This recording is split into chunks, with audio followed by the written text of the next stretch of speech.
For the Culture Friday, Lucky Lefty Podcast. I'm Shaun Davis at SD2 Mics. Brought to you and featuring Onora Whiskey, OnoraWhiskey.com. It is that premium American whiskey, OnoraWhiskey.com. And if you drink, by all means, make sure that you do so responsibly. You got to do it responsibly. In a few moments, we're going to have, because we promoted it, we didn't want to push it back, Devin Jackson, Philadelphia Inquirer, formerly of Irish Breakdown, former recruiting analyst last year with us for a month or so. He's down at the Senior Bowl. He's going to join us momentarily. Left is going to be tapping in. He was on the road yesterday traveling to Arizona to take care of some business over the weekend. He should be logging in a few moments. We know what the main topic is today. We're going to get to it. We're going to be heavy questions today from LL Nation. Heavy questions from LL Nation. I think we're going to come at the Tom Rees interview with Alabama for the offensive coordinator position, and ultimately what had been reported later on yesterday as an offer, an official offer coming from Nick Saban and Alabama for the position of offensive coordinator over the Crimson Tide. So we'll get into that and we'll talk about what's next. I'll tell you this: this is a win-win. I think this is a win-win for everyone involved except probably Nick Saban. That's it. Nick Saban is the only one that can lose in this entire situation. We'll talk about that. Like I said, Malik will be joining us momentarily, but we bring in as a special guest right here on For the Culture Friday. I got Devin Jackson, who's been down at the Senior Bowl all week. Devin, how you feeling, man? Did you get any rest last night? Yeah, I finally got some rest last night after a busy first couple of days of practice. I got in on Tuesday, and I pretty much went straight to my hotel and then straight to practice because I didn't really have time to, kind of settle. But yeah, it's been a great couple of days. We actually had all three practices in person, which from other people in media I've learned from, that's it's unheard of being able to attend all 3 days of practice. But the weather really held up nicely, and again today it's a really nice day here in Mobile. So is the weather going to be okay for Saturday's game? Yeah, it's gonna be beautiful, sunny and like 58. So we're not gonna have really any bad weather. Honestly, they didn't have terrible weather all week. The first day was hot, 75. A lot of people got sunburnt just because it was unexpected that it was gonna be that hot in the middle of January. But since then, like it was a little dreary on Wednesday and Thursday's practice, but predict the conditions were about as good as you can ask for. So I'm very happy to be there all 3 days of practice with no hiccups. I'm very interested to get to a couple of guys specifically, but I just want to ask you about the Notre Dame guys. How did their weeks go? It seems like Isaiah Foskey is making a lot of money this week at the Senior Bowl. He's looked really good in his measurables, his size. He's just a prototypical linebacker drop defensive end for a modern day defense in the NFL. Yeah, he put together a really solid week for sure. When you think about like the level of tackles, I would say it was a high level tackle, especially in day one. Obviously, you got Dewan Jones and Darnell Wright down here, and then a lot of great tackles. And he held his own quite a bit. I know Dewan Jones got him once or twice, but Foskey, Well, we saw that week one against Ohio State, so yeah, that's yeah. I mean, he's a massive human. It's gonna happen. But yeah. Foskey really held his own. I thought he did a really nice job showing some versatility, be able to drop as well into coverage. So I think he really earned himself a really nice spot, solidify himself as a day two pick for sure. And maybe a team falls in love with him a little bit more, especially when testing comes and whatnot. Maybe sneaks back end of round one, but Foskey did a really nice job. For Patterson, on the other hand, I thought he had an up and down week. Like you see that he's very technically sound. He understands the nuances of playing as an interior offensive lineman, and I just think with the lower body strain needs to continue to improve, but he's a good baseline. He played center and guard at down in Mobile, and I think that will help kind of his stock as well to show that he's not just a center, he's not just a guard. He's a guy you can move around the line a little bit in the interior, and I think from just from that aspect, I think he really helped himself too. But it's expected. These guys are being thrown into kind of the fire, unfamiliar territory where you have to kind of really adjust on the fly. And I thought he did a really nice job. Even the days that he didn't do as well, he bounced back the next day and came ready and focused and ready to go. In your opinion, give me your top risers or the guys that really stood out. I know one from Tulane. We've seen the highlights. Yeah, We'll say him. yeah, yeah, We'll yeah. talk about him separately. But other than that guy, who were some of the guys that really stood out for you this I'll week? tell you what. One guy that I was excited coming in and was even more floored by was Will McDonald, the Iowa State edge. He is incredibly long, fluid athlete. I think he's going to test off the charts because what he did, in the practices, just being able to drop in coverage. That's something we didn't see on the tape. They played that weird 3-3-5 defense at Iowa State. He was mainly, a down defensive lineman, like 5 tech, 4 eye. And there were reps where he still, got after the quarterback on his tape, but when down at the Senior Bowl, they really unleashed him. And he showed that he was a 3-4 outside backer at the NFL level. And I think he's going to be a really good one too. I got to talk to him after day one of practice, and just how cerebral he is, how he understands his toolbox. His go-to move is a spin, but he was able to win on the outside path. He was able to, like work the inside corner, and he beat Darnell Wright almost every time he went up against him in one-on-ones in team. So I was just so impressed with what he was able to put together this week at 241 pounds. I think he's going to add a little bit more weight to his frame. But I think you're getting a very explosive player that can drop in the coverage. He made some nice plays in coverage as well at his size. So I was just floored by him. And then another one is South Carolina defensive back Darius Rush. I was extremely, extremely surprised with his route recognition ability, his ability to get underneath routes. He did it so often, and it pretty much seemed like he knew what the receivers were running before they even got at the top of their break. He was on them from the get-go. I think maybe he lost maybe a handful of reps total over the 3 days, which, they probably went 20, 25 times on a one-on-one specifically.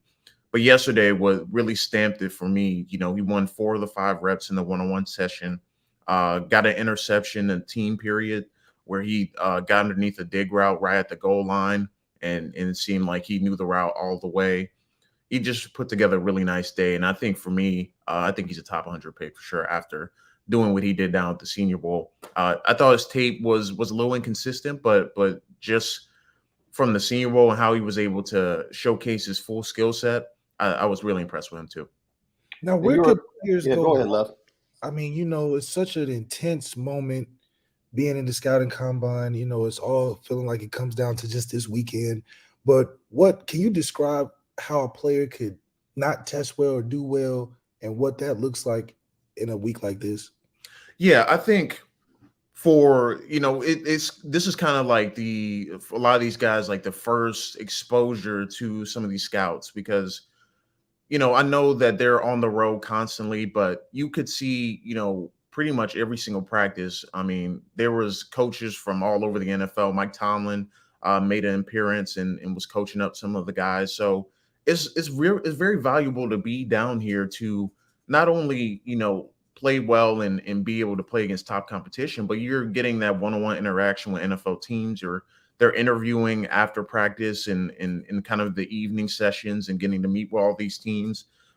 So you get a lot of players that get to talk to a lot of these teams and really build relationships. And, I think it doesn't all hinge on, testing at the combine.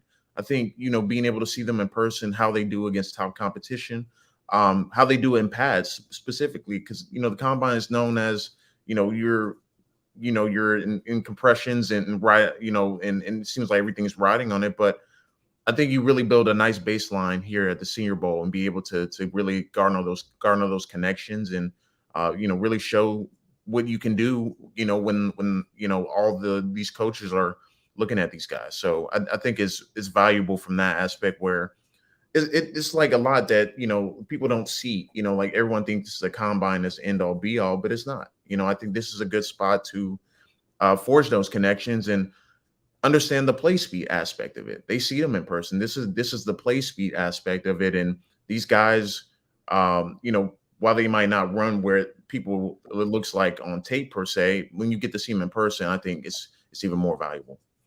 Once again, we're talking to Devin Jackson, Philly Inquirer, right here, Lucky Lefty Podcast. As I said, man, I met Devin just earlier in 2022. His short time on Irish Breakdown, we're doing recruiting work together and continue to stay connected. I'm happy that he's over at the Philly Inquirer right now, but I want to tap into something that he does left because he's a betting producer, bro. So give me your best bets from the week down there in Mobile, Alabama. If you were a GM, Mhm. NFL GM, give me your best bets going into the NFL draft. I think DeJuan Jones towards the end of the first round seems very likely, especially after he dominated day one. And I just for him to be able to move at that size at like 375 is what he weighed in here. And be able to talk to him, he lost 3% body fat since the season ended. He was playing at about 27% during the season, cut it down to 24%. So he's losing some of the bad weight. He worked on his agility. He really locked in and showed that I think he's worthy of a first round pick, albeit towards the end of the first round. I think he's going to be taken higher than Darnell Wright, in my opinion. I think he really showcased how dominant he was, and I don't think he answered all the questions. You still want to see him work more again. How does he kind of handle the speed aspect of pass rushers? But I think being able to handle power, being able to have multiple techniques to beat guys, the jump sets, the vertical sets, you saw it all showcased on that first day of practice, and it was just a dominant display from him. So I would say that is one of my things. In Darius Rush going top 100, I think that he's really starting to trend that way, especially if he tests well at the combine. So that would be my two top bets for sure. I think Will McDonald could be a top 50 pick too, just because now teams see he was being misused at Iowa State. And I think a lot of people, based on just the film, they're like, I don't know if I see it with this guy, but you see the flexibility, the bend ability, and then the coverage ability. I think all those three things combined, I think those he to me feels like a top 50 guy. And then he might even be higher than that, once he tests, because I think he's really going to test off the charts too. Yeah, the most intriguing rush guys, and you can get some quality defensive rush ends Yeah. because there's depth there in this draft. It really is. That's why teams like the Chicago Bears might lean towards a defensive tackle, with their pick because they know they can go get a Yes, rush in late, right. like a rush in. And dude, the I forget his last name. The kid from Texas Tech is rising up the boards. Yeah, Tyree Wilson. Tyree Wilson. He was supposed to be down here, but he pulled out because he was getting top 10 buzz. So Yeah. Devin Witherspoon was another guy that was supposed to be down here. He's going for sure first round, probably the top half of it. So, just thinking about that, like the edge class was already insane here in Mobile, and this just the seniors. You're not even taking into the underclassmen like Will Anderson, BJ Ojolari, and guys like that that weren't eligible for the Senior Bowl. But the edge class here was fantastic too. I didn't even get to talk about Derek Hall from Auburn, who was another stud here at the Senior Bowl. Foskey obviously had himself a nice week too. Will McDonald too. So there's a lot of guys that are really showcasing their ability, and it was a fun session each day on the one-on-ones, and it's for both teams, not just the American team, not just the national team. The edge class in general at the Senior Bowl is probably the best I've seen in years. Now, Michael Mayer, Notre Dame tight end, is pretty much seen as tight end one in the NFL draft. Is there anybody that's right there at tight end two that kind of, because you had a good group this week of tight ends that were making plays all over the field. Did anybody stand out that can maybe jump up to tight end two, tight end three? Yeah, so Luke Musgrave was a guy, Oregon State tight end was a guy that there's some people are high on, some people aren't as high on him, but you really saw the natural speed. I think last night it came out. So every day they have the mile per hours, like kind of uh, statistic that the Senior Bowl posts, and he was the first Senior Bowl tight end ever to hit 20 miles an hour during a practice. So that tells you he's a fast dude. Like he's extremely athletic, extremely fast, and I thought he did a really nice job working the vertical plane at the Senior Bowl. He was able to hit the seams. He was able to get past linebackers and safeties. He had a really nice rep one on one against Chris Smith from Georgia. So you see the guy that the team is looking for just a straight pass catcher. I think he can be the guy that really rises up boards, and I think he's going to test well. He has limited tape this year, only played a couple games because of injury, but the Senior Bowl was extremely valuable for him, I think it really is going to help his stock. And while I still think the blocking aspect of it isn't there, I just don't think that's a big part of his game. The receiving ability will leave a lot of teams wanting to select him and be a part of their offense. Any anecdotes or like small stories, like from teams or scouts that you got a chance to talk to about particular players or trends going into the NFL draft? Yeah, so Keon White was the first, or the buzz of the first day, the defensive lineman from Georgia Tech, and he appeared on Daniel Jeremiah's big board at number 8. So already going today, he was already talked about as a guy that probably should be starting to get mocked first round, because a lot of people were like kind of low on him, on the media side. But he came out first day, and he immediately kind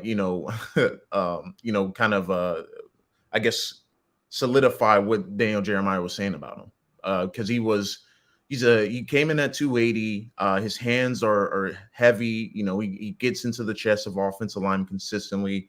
At Georgia Tech, they put him in reduced formation, so he would play 3 tech on some passing downs, a 4-eye, 5 tech. But they really let him go this week, and they let him work the outside track, be able to shoot gaps in the run game. So he really did it all this week, and I think for him, he is in that first round conversation because of it. So I think he was one of those guys that came in with a lot of buzz, and then immediately solidified that buzz as a really standout player.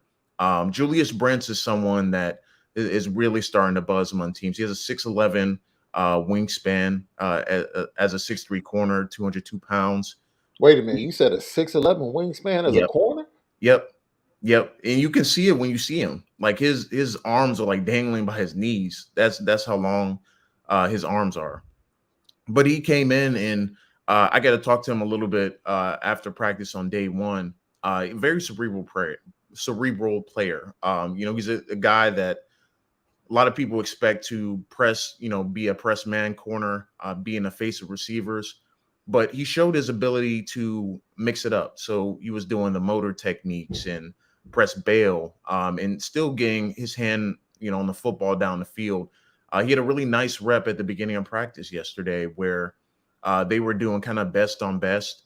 And he ran stride for stride with the receiver, found and located the football, and got a hand on it. So Brents was a guy too that I thought, a lot of people wanted to see how he would fare, how his length would show up, and it showed up big time. I think he's a guy too, like, we saw what Tyreek Woolen did last year at the Senior Bowl. Didn't have the greatest week, but he had a tremendous wingspan, tremendous athletic ability. Ended up going day 3 in the draft, and one of the best rookie corners in the NFL this year. And Brents is on that kind of same trajectory. I think he gets selected a little bit higher than Woolen because I think they saw what Woolen did. So I think teams are going to now react accordingly. But I think Brents was another guy that came in, with some questions. Is he just a man corner? Is he his own corner? He did a little bit of both. And I think he really helped himself. Look, I think that position and then left you. I think you're exactly right because what Seattle and Kansas City were able to do with young DBs that were long come in, get them rounds 4 through 7, and get them to play immediately and make an impact. Man, he benefits from that this year without a doubt. I agree with you. Go ahead, Left. I'm sorry. Yeah, especially mentioning playing young guys. You see, how these teams in the Super Bowl with the Eagles and the Chiefs have utilized their young running backs with the amount that they're paying them. I mean, Dallas, Zeke is getting paid more than all of the running backs on the two teams combined. So what would you say if any of the running backs stood out that could make an impact in their first year in the NFL? Yeah, we know Tajay Spears is going to be at the top of the list of that. Just so dynamic, so fluid. Um, it's just crazy how we can have a low center of gravity, cut on a dime, just be an absolute star. And he was a star this week. But I'll tell you another guy that I don't think is going to go super high, but I think teams are really going to like in the process, and that's Northwestern running back Evan Hull. He was Really? really rock solid the entire week. And he was like probably the best, I would say best overall back because he did it in pass pro. He did it in the one-on-ones route running. He was able to find holes and just be balanced in the run game and show his contact balance. So I was extremely impressed with him. I liked him a little bit coming in, but I thought, he showed that he is a multiple down player. And I think he's going to be a guy that sticks around for a while. Maybe not a true starter, but a rotational guy that maybe you use early on third downs because he is very solid in pass pro, and be able to stone those linebackers and has a receiving upside. But he's kind of that change of pace back where you're going to get 3, 4, 5 yards out of him every carry. He's always falling forward, has a nice lower half, has quick feet. I really was surprised by his footwork. He would go through the drills. He always looked like the most fluid and just balanced back throughout the week. So Evan Hull from Northwestern, I thought had himself a heck of a week. You see him more in the line of like an Austin Eckler, that Yeah, type. yeah, I could see something like that where he's going to give you tremendous value in the passing game, whether he's in blocking or he's out receiving. He did. I would say the route running ability was just smooth and just seemed very natural catching the football too. So we go from there as we get ready to let you go. Wide receivers, which whether it's college football or NFL, we have seen the ability of getting good wide receivers and how they can impact the team and the offense in the modern day. I know Michigan State, Reed had a good week from Michigan State, but who else really jumped off the practice field There for was you? two guys in particular. I got to talk about Houston receiver Tank Dell. He Mm. was simply unguardable all week. I know he's 165 pounds, a little bit on the smaller side, but you wonder how he would handle press, how he would handle like the defensive back being in his face, and he was unguardable. They couldn't catch him at the line of scrimmage. He was too quick. His release package was too advanced. He was able to break the cushion quickly, and just showcase that natural speed and athletic ability. I thought he made sure, coming in, he made sure to answer those questions about, the press, like how he would handle press, contact. He was able to do it all, and from any alignment, from pretty much any route that you asked him to run, he will create separation. But more importantly, I think the guy that probably made the biggest jump in the minds, probably of scouts, is Stanford receiver Michael Wilson. Mm. He was tremendous all week long. He's a guy that I think he only played 14 games over the last 3 years. And, it was just injury bug after injury bug. I think it was a collarbone issue this year that really plagued him. But he got down to Senior Bowl. He was completely healthy. He has great size, and he's fluid in the hips, breaks down. It only takes like a step or two from the breakdown, get in and out of his breaks. Has natural hands. He had a couple drops yesterday, which it happens, but he was wide open. He created 2-3 yards of separation. Caillou Blue Kelly, his teammate from Stanford, was a guy that was pretty good in one-on-ones, but he completely shook him at the goal line. He ran a slant route and completely spun him around. I mean, he really was impressive throughout the week. And I thought, with a guy that had such limited tape over the last couple years, something like this was very important to get in front of NFL scouts and show like the Stanford offense didn't do him any favors. First of all, the offense just wasn't designed to his strengths, but he was able to really showcase that he's going to be a NFL receiver for quite a while. He can create separation at the line of scrimmage, and he's an explosive athlete. I guess we have to end with a position left. You know a lot about the quarterbacks down there. Uh, just watching Max Duggan, a lot of people talked about. Let me tell you something. The NFL Network, watching their practices, is so confusing, left, right? Because look, I was really trying to learn, like, because they had the coaches mic'd up when they sent the plays in. Right. So I'm listening to the play call saying, okay, I'm trying to learn the formations by these different terminologies. It's the Raiders play, I believe the Raiders coaching staff and the Bears coaching staff. And, I hear left and I'm thinking, okay, there's going to be twins left. So it's going to be two wide receivers to the left and they come out and there's two wide receivers to the right. And I'm like, wait a minute, hold up. Like I thought I had a call to the tight end. right. And I'm bugging. And I'm like, okay, I have to talk to Left about this.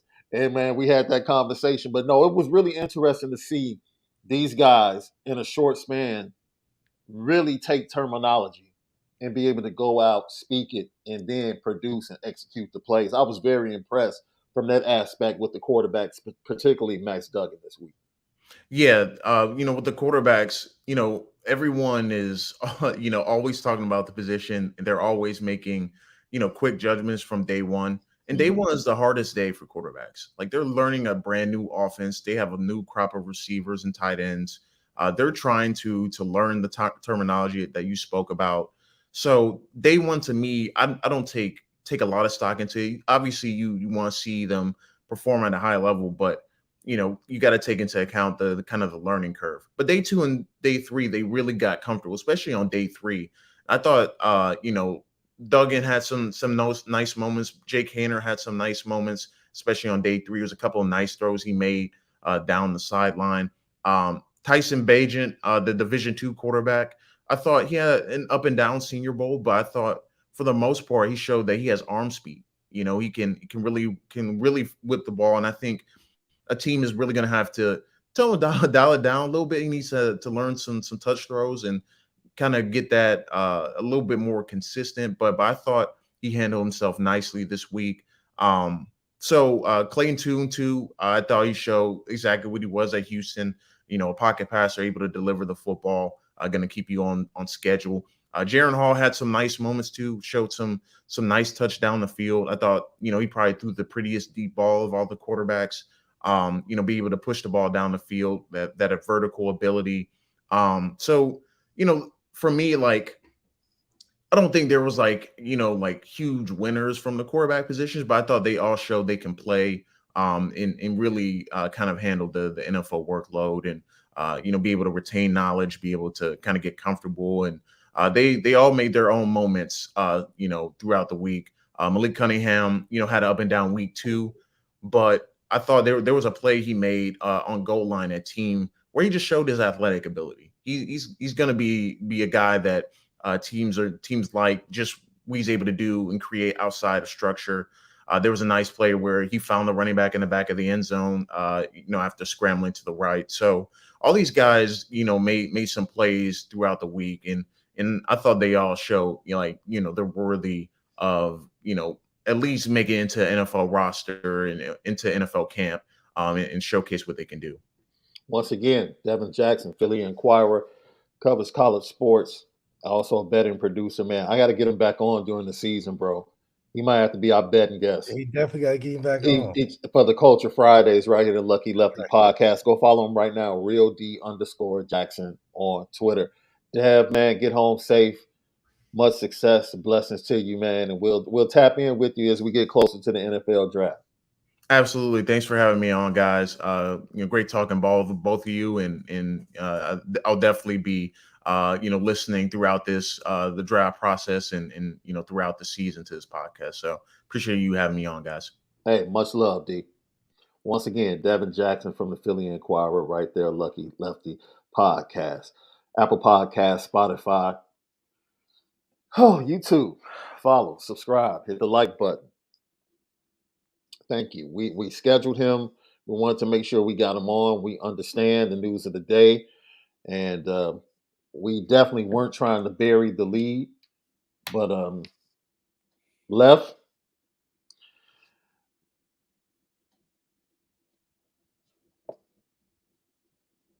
the show was yours. Left. This is why people showed up. This You is know, why it's, we it's told them yesterday you were going to get the first 10 to 15 minutes. Tommy Rees interviews for the Alabama offensive coordinator position. He's offered the job according to reports yesterday evening. Yep. it's just really crazy. I think it's a great opportunity because I think this is the first time that Alabama's ever reached out to our staff for coaches. So clearly, Tommy is making headway in the right moves, but coaches are going to be coaches. I think Tommy's when he had the whole speech when Brian Kelly left, I think that should be talked about how they talk about Dion. Now they're not the same caliber of coach, but Tommy sold a bill of goods that nobody's talking about. You talk about your heart's at Notre Dame. You're going to bring a championship here. You believe in the guys in the room, blah, blah, blah, blah. You staying. I don't know if that was true. Not that you can't feel that way at the time, but I mean, you didn't get the job done. So for somebody to have their heart there and they believe in the guys and they know they can do it and they're not selling out and leaving the LSU, this, that, and the third, you selling out for a horizontal move. You already got full control of the offense. What are you missing? So that's why I question it, because you're not interviewing for a head coaching job at Alabama. You're not taking Nick Saban's spot. You're going there to do what you're doing at Notre Dame. But at Notre Dame, you love it there. Your heart's there, right? I don't know. But this goes back to this is not surprising because you did it last year. You was chilling in Miami, private jet, hanging out, taking calls. You in LA hanging out with McVay. McVay love you like a son. But you didn't get the job done last year neither. Or the year before that. We didn't have a top 5 quarterback drafted. We didn't have a top 5 scoring offense. At least Cooper Kupp or Cooper Rush from Dallas had the number 2 scoring offense and number 2 yards per pass. That's a good move for him. But what is Tommy leaving Notre Dame with? 1-1 in bowl games, right? Or 2-1, what are we? 1-1, 2-1, 2-2. No accolades on the offensive side. Couple of good, talented players. But from a quarterback standpoint, what are you producing? So I don't understand the attention that you're showing towards Alabama because I don't understand the difference. I think you would have less control over at Alabama. I wouldn't say the players are better. I think our quarterback room is better built for what you want to do than you going into Alabama with a bunch of you don't knows. It's a more of an unknown in that quarterback room in Alabama than it is at Notre Dame. So what is the move about? What is the move about? It's not about you being a head coach. It's not about you moving to a better position on the offense. But you don't like the snow? But you got tired of the Frankie's ain't good enough? I don't understand the move.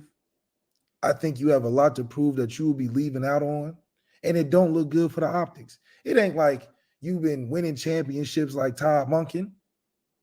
Well, I'm like, damn, like, he hot. He going to be wanted. He won a championship with Stetson Bennett. He putting up numbers every week. First rounders every day. So I can understand if NFL teams and other places are looking at it. But what are they looking at Tommy for? Because Marcus Freeman, he can't wait to do one of these. Wipe his hands clean. Because he ain't got nothing but frustrating times with you. You didn't recruit well in the quarterback room.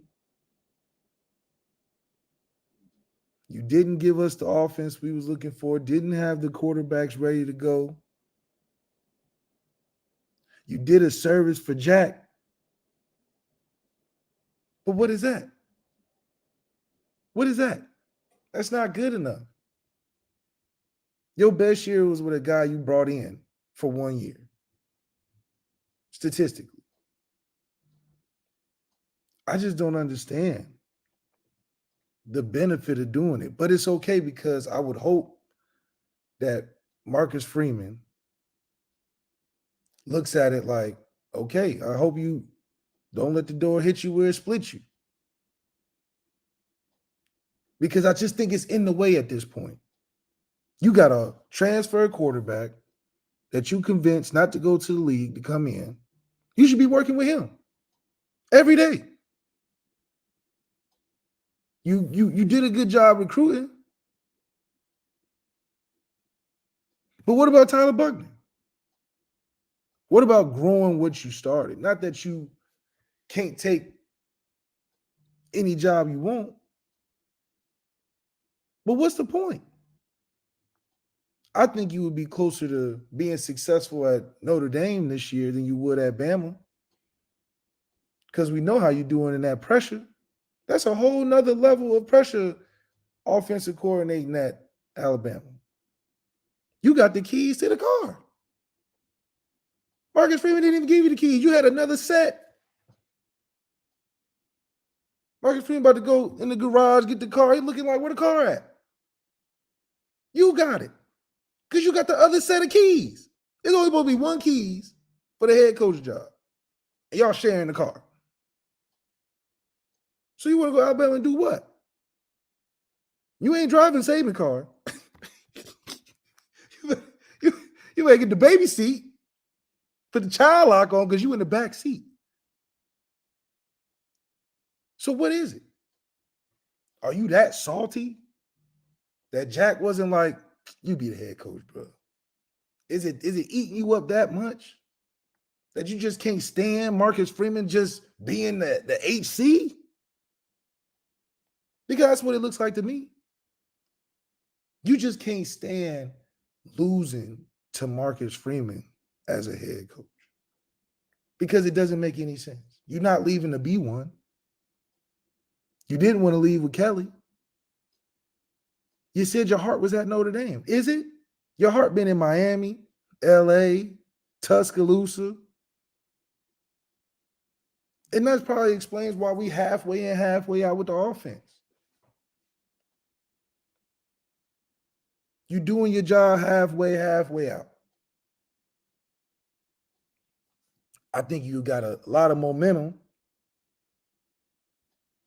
And what you started with Tyler Buckner, what you had to deal with Drew, but you leaving for what?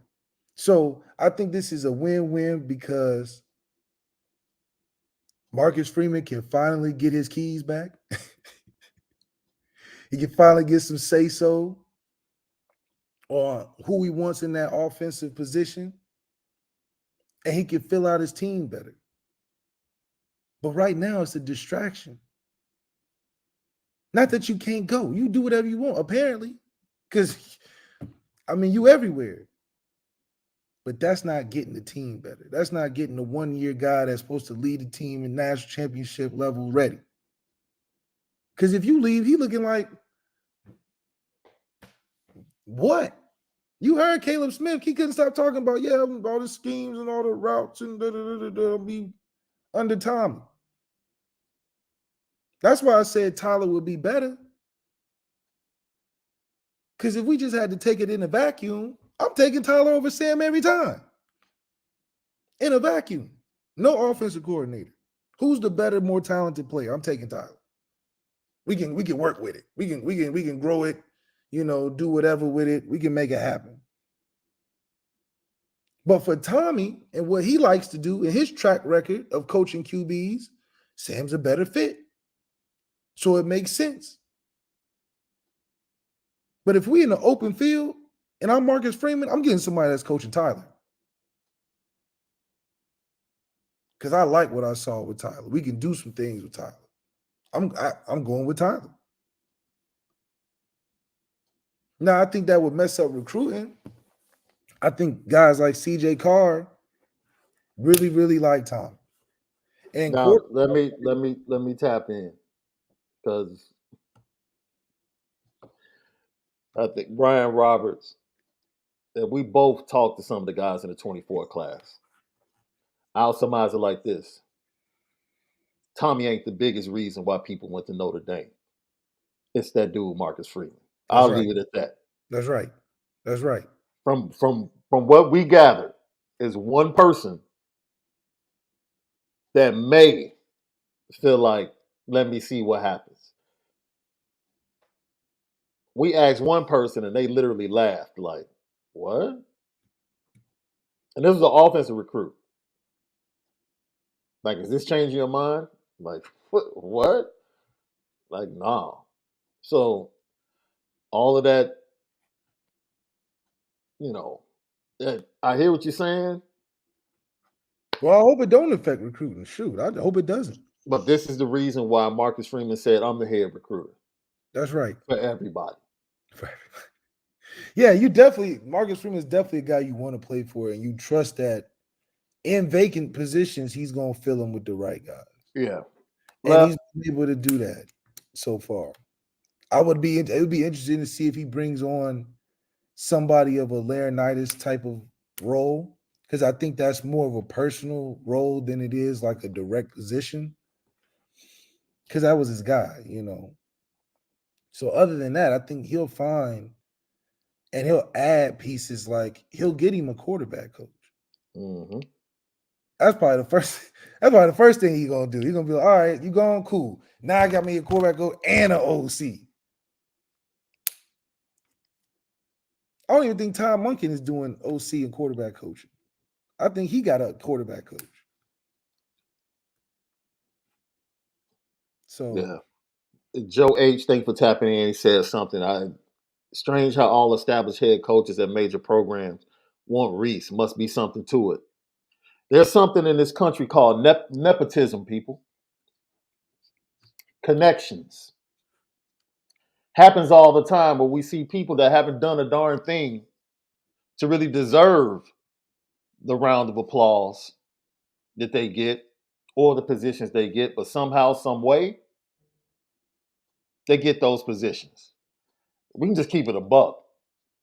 We know the influence of Tommy Rees's dad in NFL circles. He's a scout. He's a scout for the Bears. Absolutely. Like, come on. Like, let's stop. Let's stop. Because as Love pointed out, there's nothing on the resume that has been done that screams, oh man, we got to go get Tommy Rees. Tommy Saban's third choice. And that's not to discredit his intelligence, his creativity. No. But if we're just looking at resumes, there are better resumes out there than his. But when you have connections and nepotism, we see it all the time where people get hired. College football, the NFL, it is what it is. It is what it is. It's not a complaint. We're not saying, because, I mean, look, if I can use nepotism for my daughter, I'm using it. If Lefty can use nepotism for his children, he's using it. There's nothing wrong with it. But we're just pointing out that that's part of this process. Like, don't get it twisted. Born on third base now. Yeah, exactly. As Jim Harbaugh said, Like, don't get it twisted. It's part of the process. And Yeah, it's cool. It is cool. and it's partially part of the decision because no one has more of a nepotism network than Nick Saban when it Nobody. comes to his coordinators getting positions, whether head coaching positions in the NFL or college football or coordinator positions in the NFL. It is what it is. Look, this is a win-win for Tommy Rees. I tweeted out It's a win. yesterday. Yeah, it's a Look, win-win this is for a him. win-win for Tommy Rees, man. And I don't look. He's Me not losing personally, this I situation. said, dude, he lost me with that whole Miami fiasco. I was done. I'm like, oh, dude, I read between the lines. Man, all of that speech you gave, and that, man, Yeah, it it's is what like it is. it is what it is, man. Eventually, the inevitable. Eric Hansen did a great job writing the story this morning. It's inevitable. Tommy Rees leaving Notre Dame is It's inevitable. inevitable. Everybody knows it. Everybody knows. Everybody knows it. It's just a matter of when.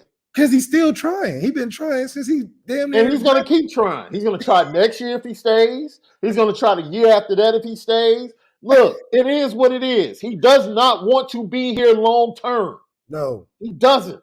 Either he want to be in the league or he want lateral positions, which don't make sense either. Because it's like you either going to Alabama because you think that's going to get you to the NFL, or you just don't want to be at Notre Dame. Because there's nowhere else you're going to go that's more of a titled and respected position at offensive coordinator to get you another job than at Notre Dame. Absolutely. So it's like you ain't leaving for no better OC job. Now, see, this is where, you know, there are people on both sides of this coin, and you have to be objective. And this is why I said it's a win-win for Tommy Rees. There is no way. Nick Saban lost Grubb. He lost other people that he'd been talking to. He could not allow Tommy Rees to come to Tuscaloosa and leave. No. Not Nick Saban. If Tommy Rees goes back to Notre Dame, it's a bad look on Nick Saban right now. It's a bad look. Because the offensive coordinator position, in my opinion, for him is more important than the defensive coordinator position because Nick Saban is pretty much his own defensive coordinator. Yeah, he can put it together. Yeah, he tells the coordinator what to do anyway.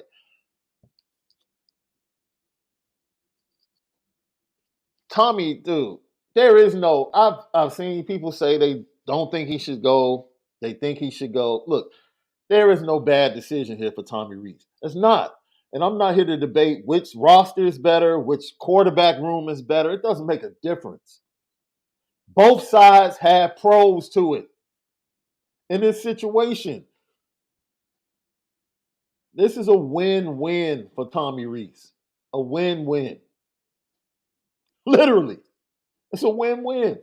I mean, he can't lose in the situation. He cannot lose. He's like Aaron in this Rodgers situation. in the Packers.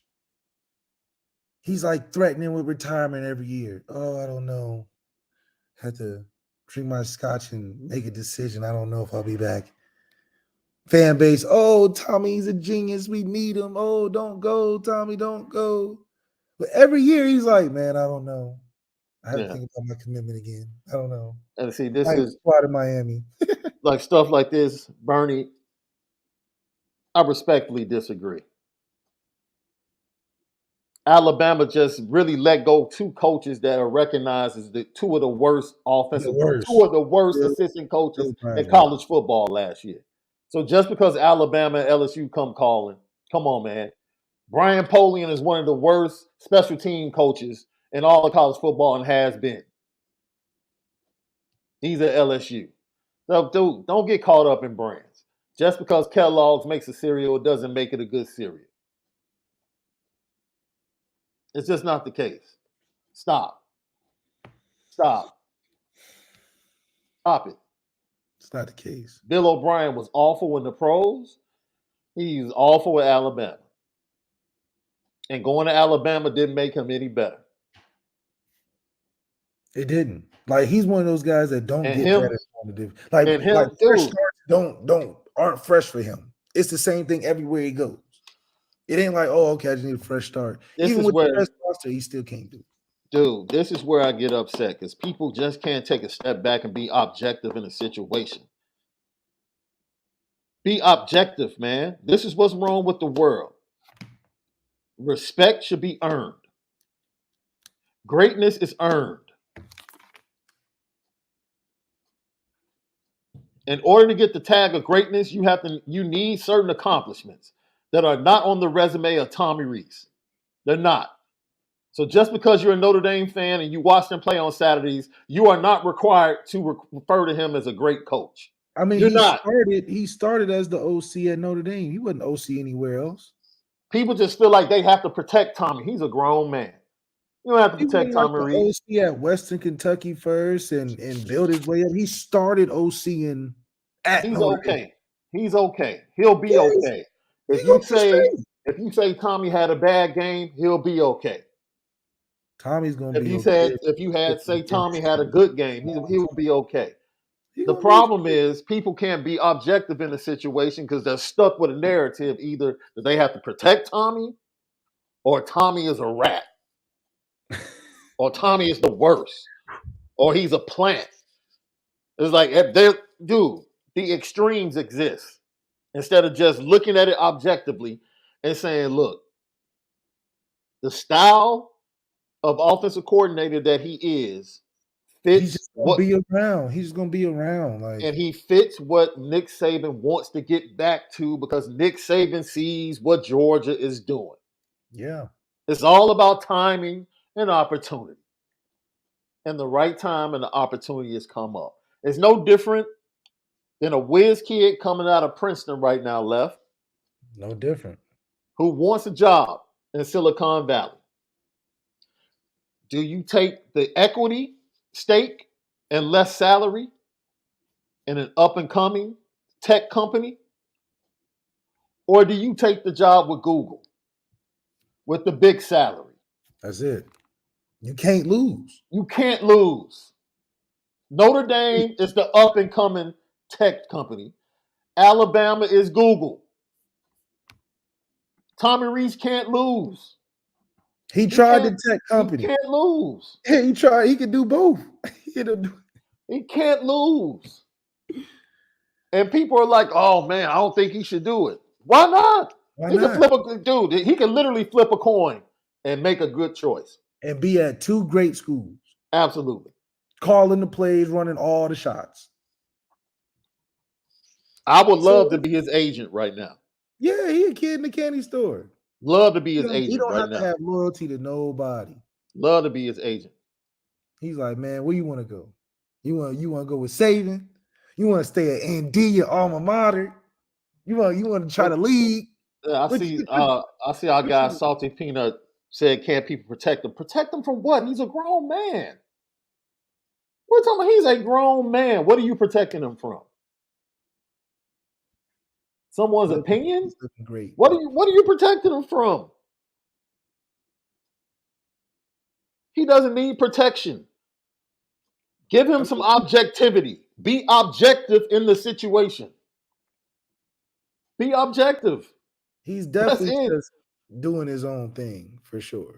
So it's like we just comment on what he's putting in motion. It's different if he was just nobody could find him. He's just in there working on the plays, and we got all this speculation. He's the one flying all these places, and he's the one interested in all these other schools and be one way in with the kids and one way with his own business. I mean, he's doing what he wants. I'm just saying it's a distraction. And like you said, Left, I don't need to bring up his speech. Because I've been steadfast. The way the Miami situation went down, that discredited that for me last year. I don't need to I knew who he was last year. I knew this was inevitable. And it was coming. And every offseason, overtures would be there, and eventually he would leave. So all of that, my heart is hit. Oh, look, stop. Let's coach and win games and get quarterbacks ready to play while you're here. That's it.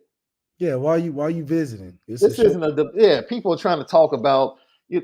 Look, if Notre Dame was ascending and that they're at 50,000 feet above sea level, and Alabama is descending, and they're at 70,000 feet above sea level when they used to be at 100, they're still at a higher level. Like sometimes, like let's relax. Even if the Alabama's descending, come on now. And what's even crazier is that Notre Dame gonna match the offer. No, they're not. I mean, No, they're that's not. what they said. They said No, Notre they're Dame gonna match not. the No, offer. that's what they said.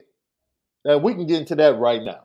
Lucky Lefty Podcast, Apple Podcast, Spotify, YouTube, all our great content, CFB Nation in conjunction with Irish Breakdown. We spin it different. Tommy Rees is giving us his best Aaron Rodgers impression. Let me tell you something, man. If Notre Dame makes this dude the highest paid offensive coordinator in college football, it would be a travesty. We just had this discussion the other day. I told you I don't believe in giving players max contracts just because that's the market. Man, get that. That's BS. That's BS. He's tricking Jack Man, in matching the offer. He man, getting paid just it as much would as be Marcus Freeman. it would be and then a it's huge mistake to make Tommy Rees the highest paid offensive coordinator in college football. Huge mistake. Huge. When he's telling you he does not want to be here. And you want to match the offer? I don't know, man. Some real nasty What are we work. talking about? Now, publicly, now, from a PR standpoint, you have to say it. Do you? Oh, yeah. Yeah. You say it. Just for the fan base. Just for the fan base, you say it. Right? Because you don't want, Marcus Freeman doesn't want that cheap label hovering over his head as the head coach. So, you absolutely have to say it. They don't pay the offensive coordinators and the assistant coaches. Oh man, Tommy left because he wanted to. I'm not saying we're not talking about. I'm talking about Marcus Freeman. In order to, you have to think steps ahead. This is chess. Because Marcus Freeman is thinking about who he wants. That's what I'm saying. And if he puts it out there that we're willing to pay Tommy Rees to be the highest paid offensive coordinator, that attracts the eyes of potential candidates. All right, if it's spun that way, to say, oh, Notre Dame's okay, they're willing to drop the bag. That's good. So PR absolutely, absolutely come out. That's a good PR you move. Absolutely come out and say it. You absolutely leak it to the reporters. Oh, we'll match whatever Alabama. We'll match it.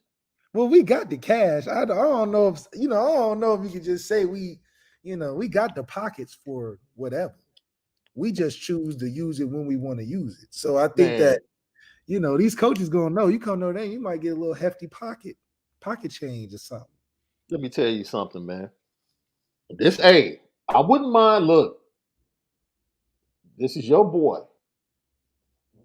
Be the OC? Look. I think he wants to be a head coach, though. Well, he should have been the head coach at Colorado State. Shout out Tony Alford. I love him, man. You the man. It definitely would bump the recruiting. I can tell you that. We had Tony Alford back. That'd be cool, though. I think he wants to be a head coach, but if we brought him as an OC, recruiting would be on, man, what? We would out-recruit Alabama, Georgia by like tenfold.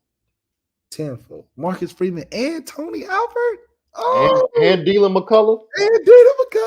No, that would be unfair. We would have the first super team recruiting office. Mm-hmm. The first super team recruiting office. Be like the big three. Marcus Freeman, Tony Alford, and Dylan McCullough. Man, we wouldn't lose a recruit ever. Keon would have been like, man, Keon would have been suited up a long time ago. Probably would have been an early enrollee. I'm telling you. So no. I'm glad you guys brought that up in the chat. Heck no. No. PR purposes? Absolutely. Reality? No. I'm sorry. If you do that, then you're basically franchising Tommy Rees. Like, isn't that what you do in the NFL? Like, all right, we're just going to franchise you. give you the big money for 1 year. That's basically what you're doing. So no, I wouldn't do that. I just think it needs to, whatever this is, needs to hurry up. So Marcus Freeman can get his guy in. They can get another QB coach in there, and they can get started. You brought in these transfers. I don't know if you're doing it for leverage to get more money, but I hope, you can never hate on a man trying to get his money in it, whatever, but he can't be getting paid close to Marcus Freeman. I know that. Mm. And Marcus Freeman only getting, what, 6? So it better not be 5. It better be 2. And this is on the heels of Alabama. Dude, Alabama, first of all, they released their NIL promotion video yesterday. I don't know if you saw that, Left. I didn't see it. Was it Which has worth been, it? yes, I think the mantra was yeah, Alabama, yeah, Alabama. That was Yeah, almost 2 Alabama got minutes. that bag. They got that bag. They gave their basketball coach, Nate Oakes, the bag yesterday. They re-upped him, right? They throw the bag at Tommy. So they must have money to spend. They must got money to They spend. must have money to spend down there in Tuscaloosa because they were throwing it around and flaunting it yesterday. We can talk about Marcus Freeman in this situation.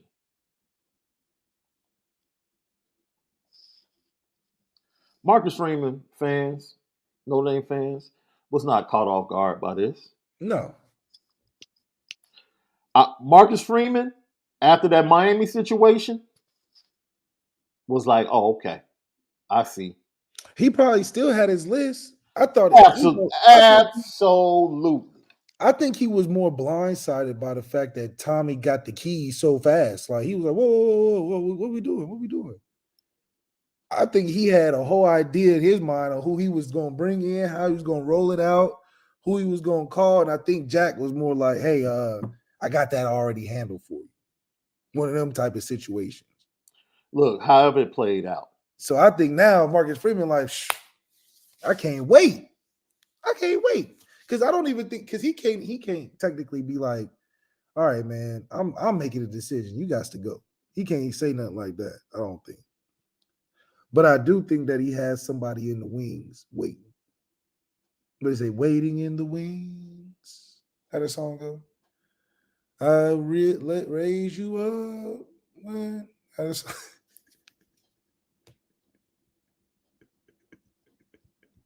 Look, man. But overall, I think he learned. We've already seen that he's a quick learner. I think he learned from the previous situation, how it went down. I think his due diligence of understanding and knowing that he has a list of about 3 guys. And I think he's going to have, look, as much as people love Tommy Rees, the next OC at Notre Dame might be an upgrade. And I know a lot of people might be like, clutch my pearls. If Marcus Freeman gets an experienced offensive coordinator, more than likely that person will be an upgrade at the offensive coordinator position. I mean, Marcus Freeman can recruit. So you don't think he can recruit a coach? This is like, this is not like Georgia losing Todd Monken and then saying, dude, all right, it's going to be tough to replace Todd Monken. No, for real. Like, as much as you love Tommy, as much as we think Tommy has gotten better, Notre Dame can actually upgrade at the position. They can. It's possible. Some people are acting like, oh my God, I don't know what we're going to do if we lose Tommy. The 24 class is just going to collapse. And on the market, he's just the hottest on the market. Man. It's like, look, things can get better. You can actually get an experienced offensive coordinator with an impressive resume and a quarterback coach at a pivotal time where you have Kenny Minchie, CJ Carr coming in. And if anyone is going to be focused, look, I don't even think CJ Carr is focused on Tommy Rees. I mean, I CJ think focus on recruiting. I think CJ Carr and his dad are focused on who's next. Okay, Yeah. who's the hire? I mean, it's still a lot of time for CJ. He got a whole nother year Whole another year. to be recruited consistently still. But how things heat up, you never know. I think to commit early like this, I think is more than Tommy while he's committing. Yeah. Tommy plays a part. But the next person that comes in, maybe CJ's not his guy. Yeah. That could be a very big possibility. You know, it's different than Kenny because Kenny there. We got it. We already he ain't going nowhere.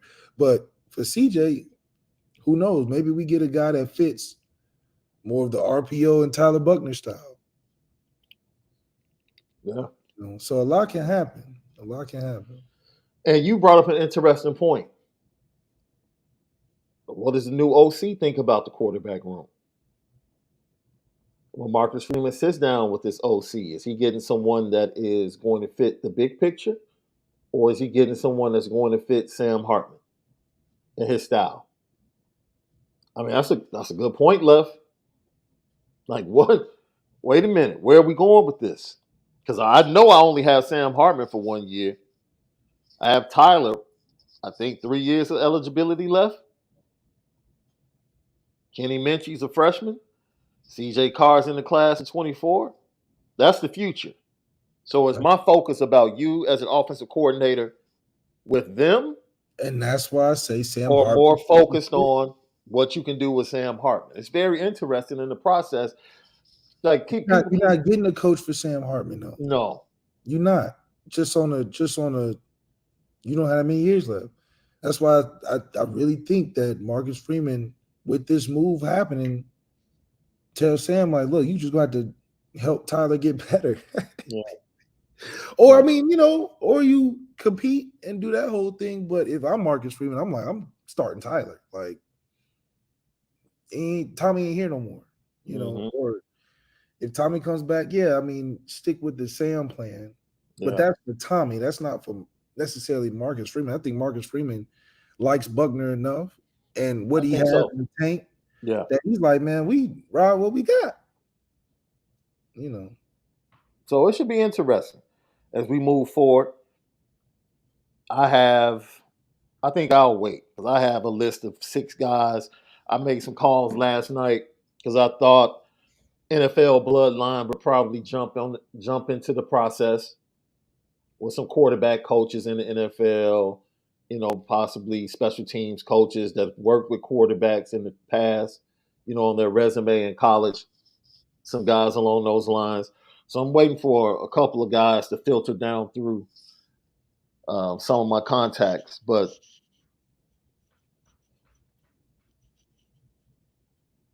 Marcus Freeman wants to run the ball. He wants to run the ball. That's it. He wants to run the ball. And he's going to run the ball. That's it. So Cliff Kingsbury and like guys, wide open offenses and all of that, nah. No. Could they revisit Chip Long with the job he did at Tulane? You know, Scott Frost, I doubt very seriously if Marcus Freeman brings another former head coach on his staff at this point in time. Maybe he brings in a young. I doubt it. I think this decision is uber, if not more important, than getting a quarterback for Marcus Freeman's tenure at Notre Dame. Yeah. Because this is going to be a while. Yeah. Josh Gaddis, I'm sure, would be the easiest choice. He would be on a list to consider. He'd be on the short list. Yeah, he would be on the list to consider. He would. You know, and I'm sure there's some other names that are going to pop up. But ultimately, the offensive coordinator is going to have to fit the vision that Marcus Freeman has. Right. And Cliff Kingsbury is not it. No. And Cliff Kingsbury is not going to come OC after head coaching the league job. Man, the crib he built, I wouldn't leave it. I would be on my PS5 all day. I'm good. You like that crib? That crib nice, huh? Heck yeah. Man, That crib take my is buyout money. shoot. Take my buyout money, chill, invest it, PS5, buy might do some real real estate out estate. there in Arizona. Absolutely. The real estate and play the game. And PS5. I'm good. Yeah, I'll shoot. Hey, Lil Cash. Zub said if Tommy Rees leaves to Bama, does that say more about his relationship with ND or Brian Kelly? If he leaves the Bama, I think it is enticing to beat Brian Kelly head up for him. I think that would be. okay, yeah, That would be enticing every year. Absolutely. I think that would be enticing. That's one of the pros. Like, man, I could face Brian Kelly every year and show him that I'm better than him and I'm smarter. Absolutely. Nathan Hill. That I should have started over Av the whole year. If Reese leaves for Alabama, would you go out and get Joe Brady? I mean, Isn't Joe Brady on the NFL team right now? I think he's working on the Bills staff now. Yeah. I mean, who knows, man? I think that Marcus Freeman has the bees in the trap. Ooh. He got the honeycomb. Ain't saying nothing. Ain't saying nothing. They ain't saying nothing to my dog. Bees in the trap. Bees in the trap. I mean, he's sitting there like, I got the honeycomb right here. Who want to come? Okay. Notre Dame, baby. Okay. Marcus Freeman in the building. Recruiting on point. Okay. We independent. Okay. He like, man, look at this. I got the honeycomb right here. Okay. Come get it. He ain't at like Western Carolina, Mississippi College. He like, I'm at the place to be. Club ND. VIP free. Come on. But you can even get a complimentary bottle on me. Club Marcus Freeman. Come join. He gonna get him a good one. I just hope that it fits the future and not the right now. Sam's best bet is Tommy coming back. I'm hard. Yes, because I don't believe that Sam and Tyler are the same type of quarterback. That's what I'm saying. What Tyler's best at, Sam's not best at. So if you're an OC and you're picking an OC, if I'm Marcus Freeman, I'm picking one that goes with the guy with more years, naturally. Or the overall quarterback room. Or the overall room, one that sticks to Minchie, Tyler. Now it just depends, man. It's a hard spot to be in, and that's another falter of a transfer portal. Because usually in the transfer portal, especially for a guy like Sam, is very specific. It's not like he's like, oh my God, I love Notre Dame. I grew up loving Notre Dame. It's like, okay, Tommy's got the right amount of things that he does well that can get me ready. Notre Dame's the right competition I need. Whoop-de-whoop-de-whoop. Tommy not being there is a huge factor for Sam probably even choosing Notre Dame on a preparation, getting ready for the league standpoint, because he already had left, did everything he could have did at Wake Forest to go to the league, So it's an interesting dynamic to be in. Do I think Tommy's coming back? I think it's going to be hard if he's doing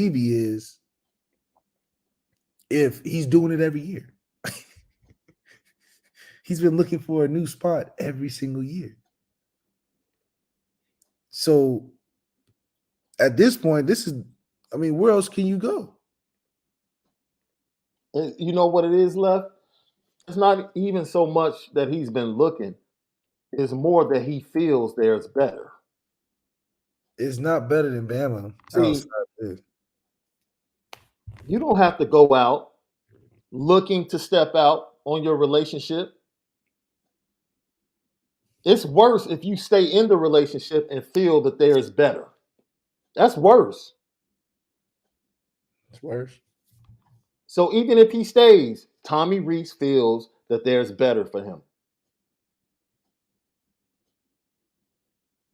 while he's at Notre Dame. Don't hold us hostage.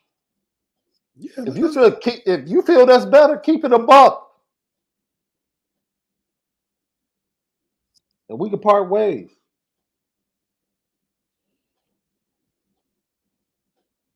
But at the end of the day, thank you for the super chat. Just one indie gal. Any reputable source saying Indy will match Bama dollars. Tommy already makes $2 million if we take away the dollars issue, and he still leaves. Look, I've heard from people connected to the program that that's what has been put out there, and I believe it was kind of leaked via Eric Hansen on Twitter. So Eric Hansen is pretty reputable, in my opinion. I just hope that the way you were saying it, how it was more strategized, us saying he was You have to match it. say I think that. that makes more sense. Yeah. Dude, you have to. You have to. And this is not even about, once again, I'm envious of Tommy Rees. I would love to be in this position, bro. It's a fabulous position to be in. It's bad. Yeah. I mean, you get Fabulous position to be in. everything you want. Hey, like just flip a coin, my man, because you can't lose. And if everybody out there feeling like, oh, this is worse, that's worse, man, look, you're winning, my man. Yeah. You are winning at this point in life. You can believe that. You are winning. So I feel like, look, with him going, if he goes, this will be Marcus Freeman. Oh, this is Marcus Freeman right now. Can't lose. It's a And win. man, Freeman. it's a win-win for everybody. That's Marcus Freeman right now. Like, yep. About that time. It's about that time. Go ahead. Go ahead and bounce. Do what you do. Do what you do. Do what you do. You know what else he's saying? Left? What else is he saying? Is we done or is we done? For real. He's pulling a Birdman. Like, man, is we done or is we done? Is we done or is we done? Put some respect on my name. Absolutely. Lucky Lefty Podcast.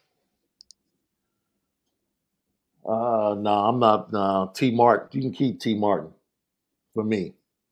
Some not so flattering T. Martin kind of some stuff out there with him and the student body. I don't think T. Martin would be a particular fit at Notre Dame. Pep Hamilton has done a really good job. Mm-hmm. He really has. I remember when he was here with the Bears under Lovie Smith, and there was a lot of scrutiny. But since he has left and continued to grind and work, his name has picked up a lot of steam. I love to see something shake up with Marcus Freeman. This is a great opportunity for him to make a splash in the offseason, getting ready for spring football. Yeah. Bringing somebody on board. If, in fact, Tommy decides to not leave Tuscaloosa. Yeah. Another super chat. Thank you. Just one indie gal. By matching, we're telling all possible OC candidates you will be paid. Yeah. That's what we said earlier. Absolutely. Yeah, you're going to have a bag now. Absolutely. Oh, Dan Mullen would be great. Dan Mullen is not a cultural fit. I can tell you that right now. He's a great I remember Dan Mullen's name came up when Brian Kelly left. I heard that it was kind of emphatic, the response to Dan Mullen. It was the H to the double hockey sticks for real. And that's the point we're making, dude. You know, Tim B says you got to move fast. Look, Marcus Freeman is ready for this moment. I mean, yeah, I think this is what you sign up for. I'll leave it at that. Marcus Freeman is ready for this moment, has been ready for this moment.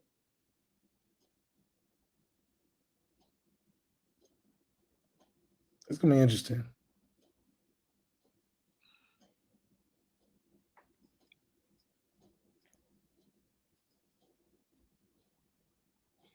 So I hate when people take. Let me just stop, man. Like I said, people inside the know. People get mad because we give facts from what's been told to us within the program. Dan Mullen was not considered a good fit, and it was emphatic coming from inside Notre Dame. Don't be mad at us and throw stupid stuff like Josh Gaddis is a cultural fit. Stop. It's not about us. It's about what people at Notre Dame said. So be upset with them. Yeah. Real. Is Rees a top 10 OC? Woo! You take that one, Left. Yeah, top 10. He ain't a top 5 scoring offense or top 5 in yards. I think we've had enough talent at Notre Dame to get to those levels. Mm. I think so. And even if we didn't, he's had enough control over the recruiting in those positions that could impact the offense. That goes with him as well. So Yeah. to have as much control as he does is hard not to be like, how are you not doing what you're supposed to be expected to do on a highly successive level of points and scoring, and yards. Yeah. So I think that he's top 10 by the media sakes. His name's floating around like he's top 10. He has when he catches hot and he catches a groove, he has some good play calls. But those are against teams that were more talented than. Yeah. So I don't know. I think you could say he's top 10, but I'll say his bottom 5, not top 5, it'd probably bottom 5. Yeah. But he's gonna get the credit of being top 10 as long as he continues to coach. I mean, But Tommy doesn't need, that's the blessing. And look, it's a blessing. Tommy doesn't need to be a top 10 OC to get to where he wants to be. He no, doesn't and have that's to the be. whole point. He doesn't have to be. He doesn't have to be. He's like Bill O'Brien. He's just gonna land in great spots. And it's be there for a couple years and he's gonna go somewhere else, be there for a couple years, go somewhere. So it's not like. And let me correct this dude, because obviously he can't listen. What I said was, if your ears are working correctly, I said I reached out to several people and I said the names that I've heard. So stop saying that I said it. Listen, it's a skill. It's a skill.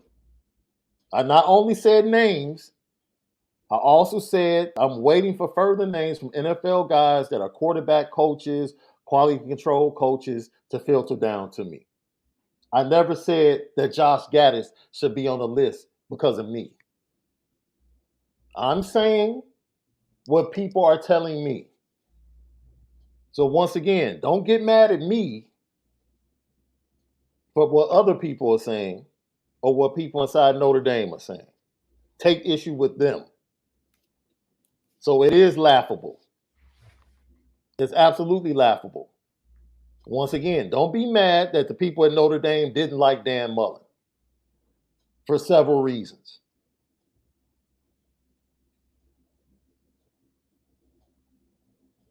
And people close to the program or inside the know think Josh Gaddis, in spite of what happened in Miami, is going to get a look or a conversation.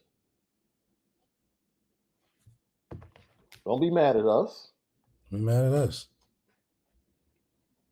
the same person when you were stating what you had to say in your dialogue, being very disrespectful because they didn't like the direction you took. Unfortunately, the information that you spoke specifically from the Notre Dame side came from you being a former player and knowing certain things.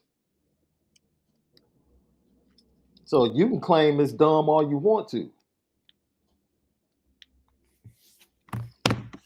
It is what it is.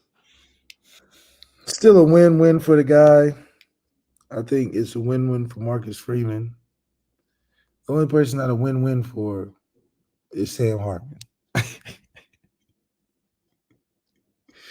And that's if Marcus Freeman is focused on the future and making sure that's going to be good down the road. But Tom is going to be straight no matter where he go. And I can only hope that my kids get the same type of treatment in this industry as Tommy. We can only be so grateful because that's a lot of love you got to get to do a lot of nothing. Yeah.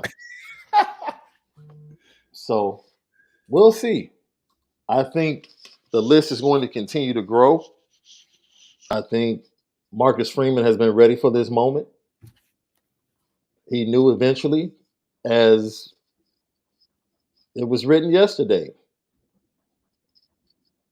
by Eric Hansen. It's inevitable that Tommy Rees is going to leave Notre Dame. Inevitable.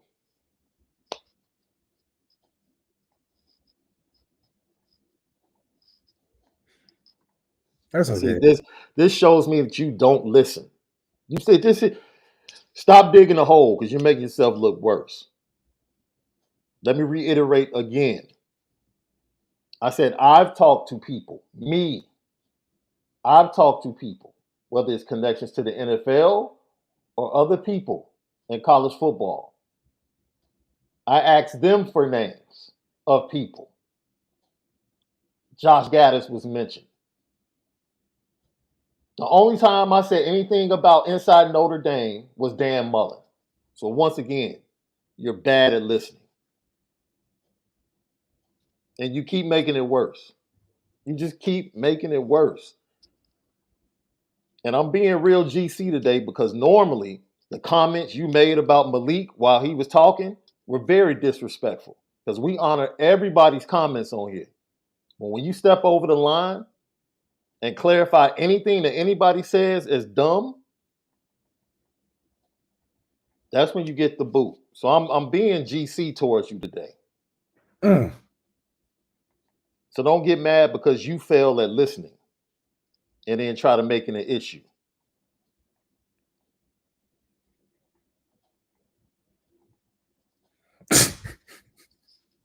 So I don't say sources, I do. And I'm not trying to throw anybody under the bus. When I talk to somebody, I talk to somebody. Let them know. Shoot. And when I don't, I don't. I don't have to say that to have an educated opinion. So it's not something that I just throw up. It's not something that he just throws up. When he hits me and say, yo, X, Y, and Z, I know it's credible because it's been proven. Yeah, we had moments off the podcast where we've had information sharing. And wait a minute. And what do I tell you? You will call me and say, Shaun, I got this. And I said, Left, we can't do that. Yeah, you'd be like, nah, we can't. We can't drop that. We can't do that. For the benefit of the program, we can't drop that. Do that. Exactly. We can't do that. So that's how we operate. I don't know how anybody else operates. But when we actually do release something, you can take it to the bank. Take it to the bank. Yeah, because we don't pride ourselves on just throwing everything out there. There's so much information that we leave on the floor because we actually care about people and actually care about the program. That's right. So That's not what we're here to do. Because I know the reason I said what I said is that person would immediately run to a message board and misrepresent what I said, and then would jump on another podcast and misrepresent what I said, and then I'll get a phone call. Did you say this? I know how to at this point. You know them calls gonna come. Yeah, I'm a vet in the game now. I'm a vet in the game now, so I know how it goes. The same because the same clowns do the same thing over and over again because they just don't want to listen. They don't want to listen. Yeah. So respect. You can have an opinion about anything, and we respect all opinions, except the ones we don't like. But the disrespect, no, that's not going to be tolerated. And you're not about to misrepresent who I am or anything that I've said. So now, if you're mad that you got put on Front Street and corrected, then so be it. But you're not about to misrepresent my words.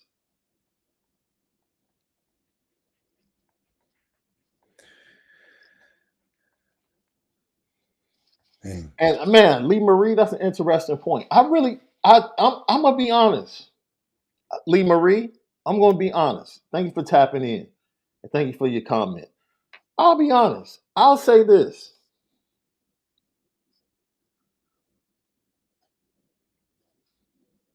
Notre Dame really doesn't have a lot of leaks like that.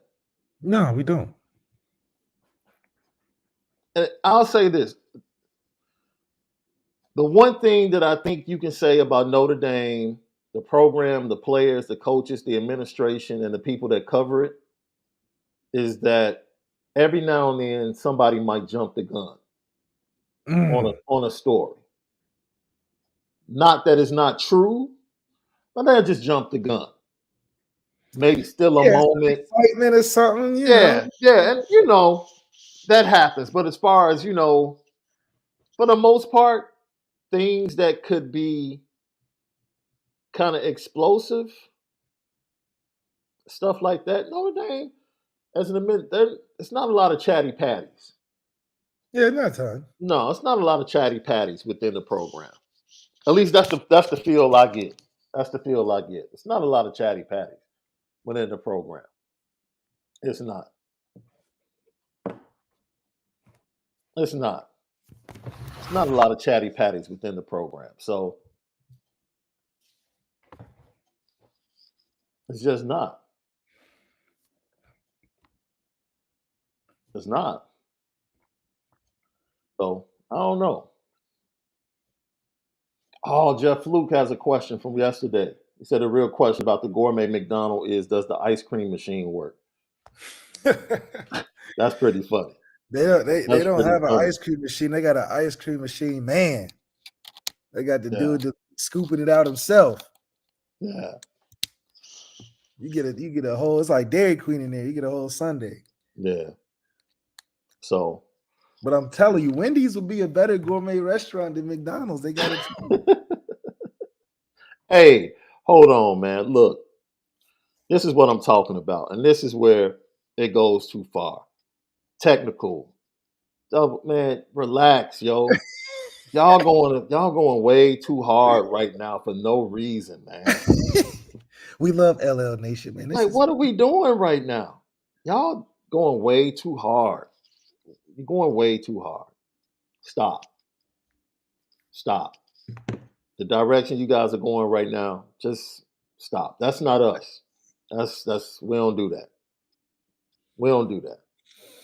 Lucky Lefty podcast, man. We gotta save it for Discord. Now we gotta get a Discord channel, dude. Y'all save it for the Discord, man. Y'all fighting for post position, and you're not gonna get the ball. I'm telling you, you're going too hard. By the way, you're right. You're right, Jeff Fluke. Marcus Freeman. You know the number. You know that at least the first three numbers, that 937 area code, baby. I'm right here. Give me a call. You know what time it is.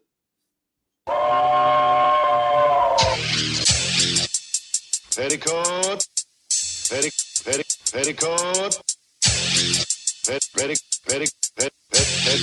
Petticoat Junction.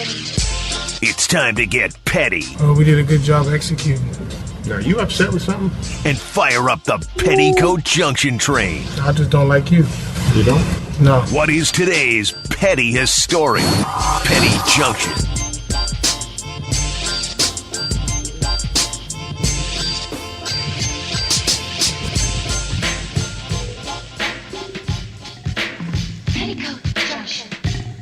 Petty Junction, pettiest stories of the day brought to you by Onora Whiskey, OnoraWhiskey.com, that premium American whiskey, OnoraWhiskey.com. Hey, we have to get Dylan Brooks up out of here, man. He's like a way worse Draymond. Dude, right, a non-productive Draymond. Absolutely. He's the worst, Left. Who you got on the petty train? Petty train for me, oh man. I was thinking about it earlier. I feel like it's just the pettiness for me is, I was thinking about this the other day. So I think it's petty to put your clothes in the washer for longer than an hour.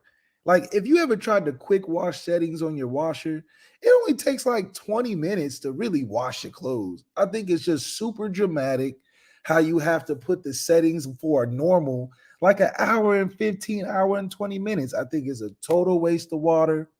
Definitely quick wash your clothes because it's way more efficient and you don't need an hour and a half to spin cycle your water on your clothes. If your clothes that dirty, then you might well have to change your job or something because you're tripping. You really probably need just a quick 30-minute wash on your clothes and then you can switch it to the dryer. But this whole, I think it's just petty and dramatic. You need that long of a wash day.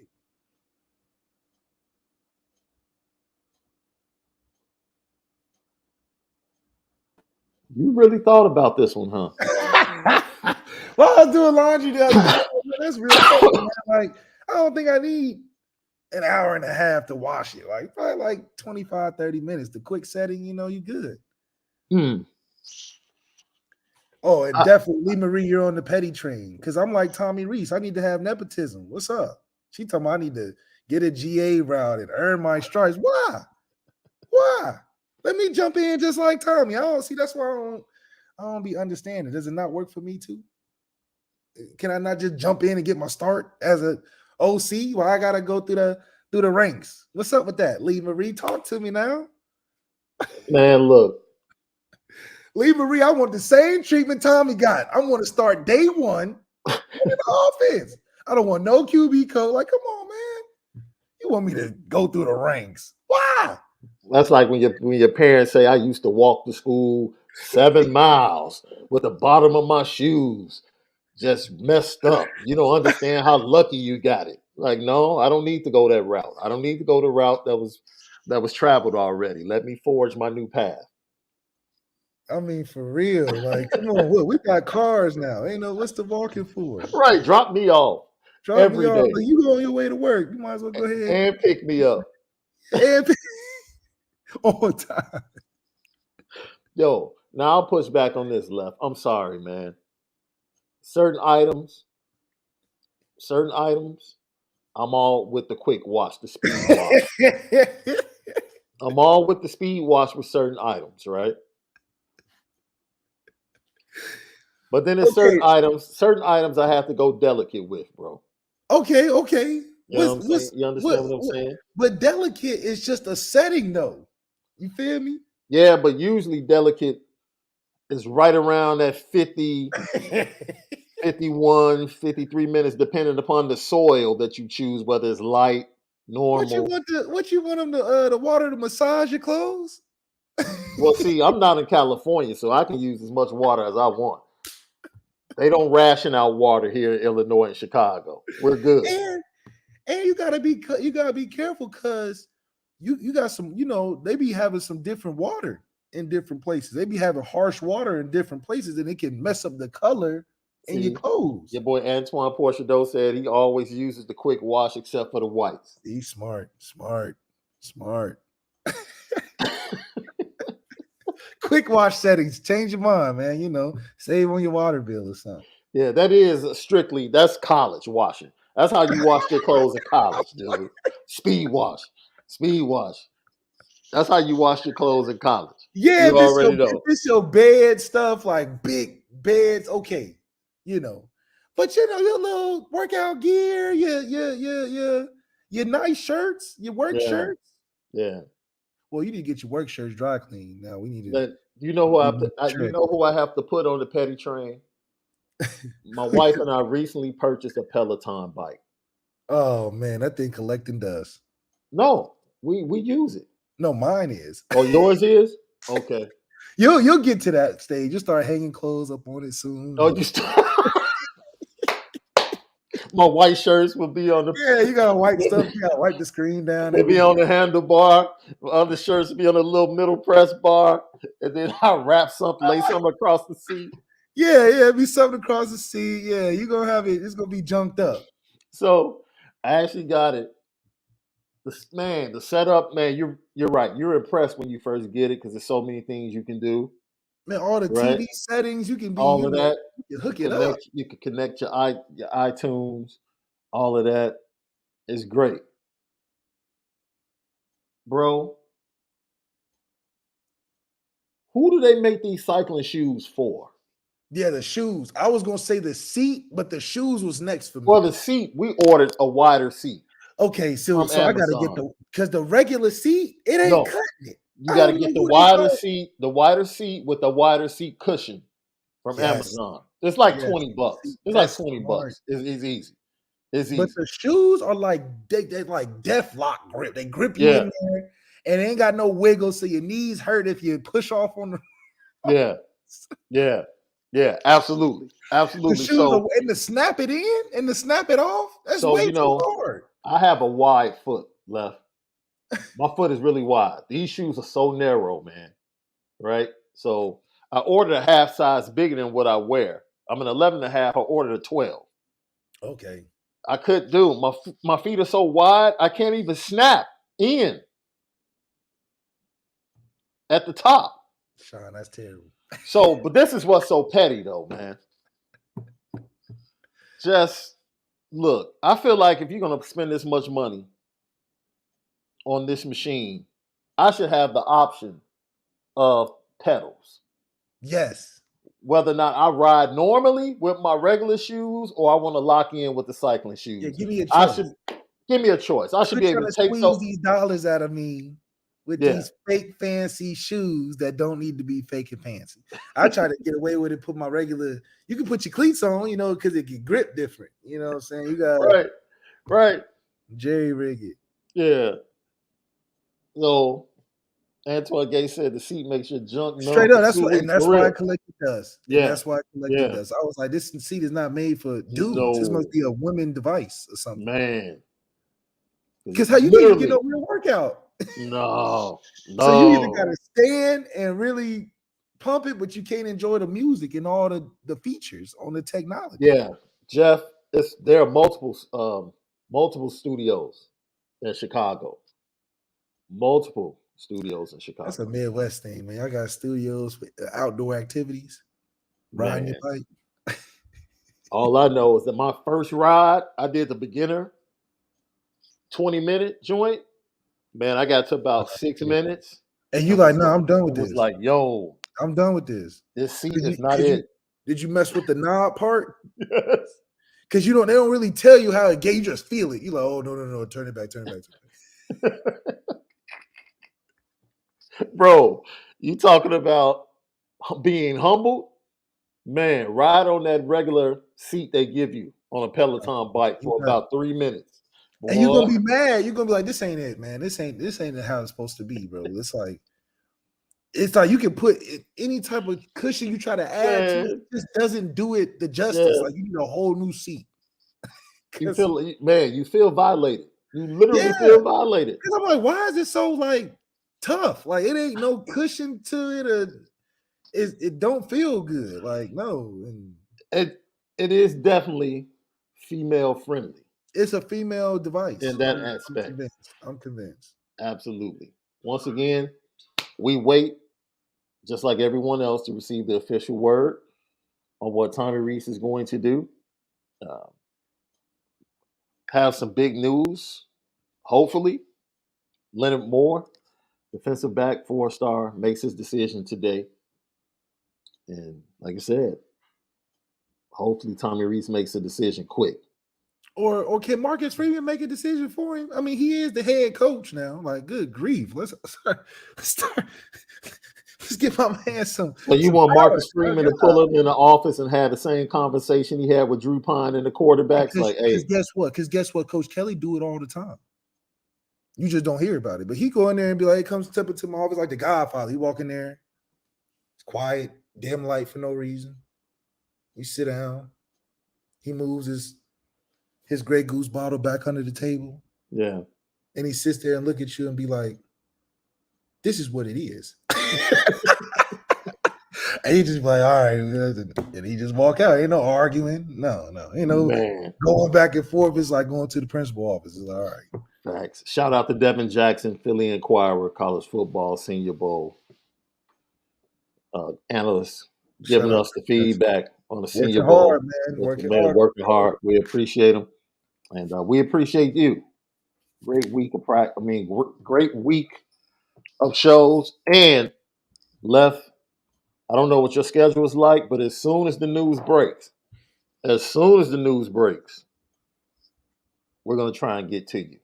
So if the news breaks this weekend, we'll more than likely do a show. Cool. We will more than likely do a show. All right. So for Left, I'm Shaun Davis. Have a great Friday and weekend. But most of all, you have to make sure that you spin it different.